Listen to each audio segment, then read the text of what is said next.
Hi all of you, how are you? Sanjeev this side. हम कई बार बात करते हैं कि जयपुर में हमारी फैक्ट्री है, सेटअप है। मैं अपने पिछले वीडियोस में भी आपको कई बार दिखा चुका हूं कि हम लोगों का सेटअप है और किस तरीके से हम लोग काम कर रहे हैं। चलिए आज मैं इस चीज को इस तरीके से लेता हूं कि थोड़ा सा अपनी 3 फैक्ट्रियों में से जो एक फैक्ट्री है उसका दिखाता हूं कि हम लोग किस तरीके से डिजाइनिंग को क्रिएट करते हैं, किस किस स्टेजेस से होके पीस निकलता है और लास्ट एंड में आपके पास में किस तरीके से वो पीस पहुंचता है। तो रॉ फैब्रिक आने के बाद में सबसे पहला काम क्या होता है हम लोगों का, हम लोग उसको स्केच करते हैं। स्केच में क्या होता है, किस तरीके से वो डिजाइन क्रिएट होगा, उस प्रिंट को हम लोग किस तरीके से उठाएंगे। पूरी टीम है बैकएंड के ऊपर हम लोगों की जो इस तरीके से काम कर रही है। भाई सबसे पहले फैब्रिक आ गया, उसके प्रिंट को डिजाइनर किस तरीके से सेट कर रही है। डिजाइनर से जाने के बाद में फिर उसके बाद में वो उसका रॉ स्केच किस तरीके से बन रहा है, अड्डे पे किस तरीके से काम हो रहा है, क्योंकि हम लोगों के कई हैंडवर्क के पीसेस भी होते हैं। हैंडवर्क पे हम लोग किस तरीके से ले रहे हैं, एम्ब्रॉयडरी पे कैसे ले रहे हैं। चलिए एक छोटा सा ब्रीफ करता हूँ हमारी फैक्ट्री का आपको कि हम लोग अपनी वर्किंग को किस तरीके से करते हैं। आइए चलिए देखते हैं।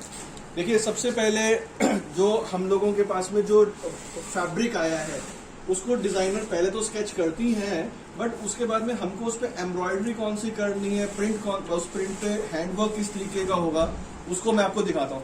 देखिए ये स्केच किया जा रहा है, ये देखिए इस तरीके से पहले ये पूरी स्केचिंग होगी। उसके बाद में ये जब स्केच पूरा रेडी हो जाएगा, सबसे पहले हम रॉ डिजाइन ले लेते हैं, देन उसके बाद में इसको हैंडवर्क पे हम लोग भेजते हैं। ये भैया है यहाँ पे इसको पूरा स्केच कर रहे हैं जो भी हमें डिजाइन बनाना है। उसके बाद में सेकंड पार्ट आ जाता है अड्डे वाले भैया का, जो उस डिजाइन को किस तरीके से ले रहे हैं। देखिए ये एक बहुत खूबसूरत डिजाइन बन रहा है, हम लोग आपको दिखा देते हैं कि किस तरीके से ये पूरा हाथ पे काम हो रहा है। देखिए जब हम कोई भी डिजाइन क्रिएट करते हैं तो उसमें बहुत मेहनत लगती है और ये एक एक सारा काम आप देखिए, सारा काम हाथ से किया जा रहा है। ये इसमें नलकी ले रहे हैं, नलकी से बाद में ये प्रिंट के ऊपर और ये सारा काम किया जा रहा है। इस तरीके से नंबर ऑफ डिजाइन्स, कई तरीके के डिजाइन्स बनते हैं और फिर उसके बाद में ये पीस अलग अलग स्टेजेस पे जाता है। अड्डे का काम होने के बाद में फिर ये पीस आएगा सेकेंडली मास्टर जी के पास। यहाँ पे इसका ये सैंपल खड़ा किया जाएगा।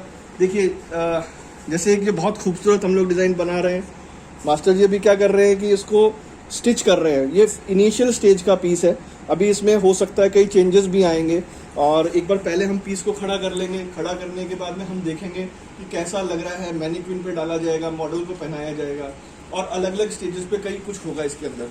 डिजाइन अगर ओके हो जाता है, पूरी टीम ओके कर देती है, उसके बाद में हम लोग उसको मार्केट में उतारते हैं। लेकिन स्केच होने के बाद में अड्डा वर्क हुआ, अड्डा वर्क होने के बाद में कटिंग होने के बाद में ये एक पहला सैंपल का पीस खड़ा होता है।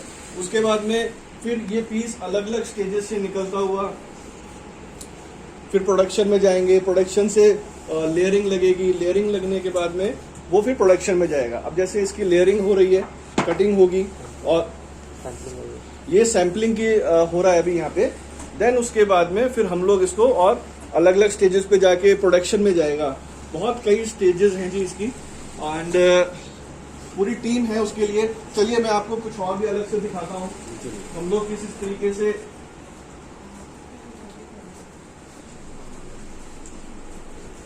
अभी हम लोग स्टेयर्स उतर रहे हैं, तब तक मैं इस वीडियो को पॉज कर लेता हूँ और उसके बाद में हाँ पॉज, एक बार पॉज कर लो स्टेयर्स। आइए जी चलिए अब हम लोग अपने यहाँ पे हम लोग प्रोडक्शन करते हैं, किस तरीके से लेयरिंग लगती है, किस तरीके से हम लोग इसको प्रोडक्शन में लेके जाते हैं। पूरी टीम है, पूरा वर्क हो रहा है हर तरीके से और उसके बाद में कई लोग हैं जो इस काम को कर रहे हैं। चलिए मैं आपको एक एक करके दिखाता हूँ सब चीज़ों को। सबसे पहले देखिए जो भी डिज़ाइन हमने फाइनल किया, सैम्पलिंग स्टेज आने के बाद में हमने उसकी लेयरिंग होगी। लेयरिंग होने के बाद में इसका एवरेज सेट किया जाएगा, डिजाइन की कटिंग होगी। देन उसके बाद में जैसे जैसे कटिंग होती जाएगी उसको डिस्ट्रीब्यूट किया जाएगा स्टिचिंग के लिए।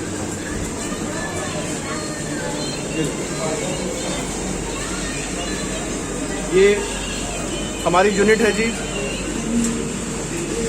ये हमारा करीब करीब आप समझ के चलिए 70 मशीनों का सेटअप है इस जगह पे और फिर दूसरा सेटअप अलग है, तीसरा अलग है, क्योंकि सारा काम एक ही जगह नहीं किया जा सकता है। तो एक यूनिट ये है जो मैंने आपको दिखाई है, लेयरिंग हो चुकी है। लेयरिंग होने के बाद में जो पीसेस की एम्ब्रॉयडरी होनी थी वो हो चुकी है, या कुछ पीस ऐसे भी होते हैं जो कटिंग होने के बाद एम्ब्रॉयडरी पे जाते हैं, और बहुत से पीसेस ऐसे भी हैं जो कटिंग होने के बाद अड्डे पे जाते हैं। तो वो अड्डे का प्रोसेस कैसा है, एम्ब्रॉयडरी का प्रोसेस कैसा है, वो मैं आपको फिर कभी और किसी और वीडियो में बताऊंगा डिटेल के अंदर। बट इनिशियल स्टेज पे देखिए, मैंने अब आपको दिखाया लेयरिंग हो चुकी है। लेयरिंग के बाद में फिर एक एक पीस जो सिलाई हो चुका है, पूरी टीम है जो उसका कोई एक्स्ट्रा थ्रेड्स वगैरह रह गए हैं या फाइनल फिनिशिंग पे वो पीस है इस समय पे। देखिए धागा वगैरह काटा जा रहा है, फाइनल चेकिंग भी हो रही है इस समय पे, और इस तरीके से ये पीसेस की फाइनल चेकिंग की जा रही है। यहाँ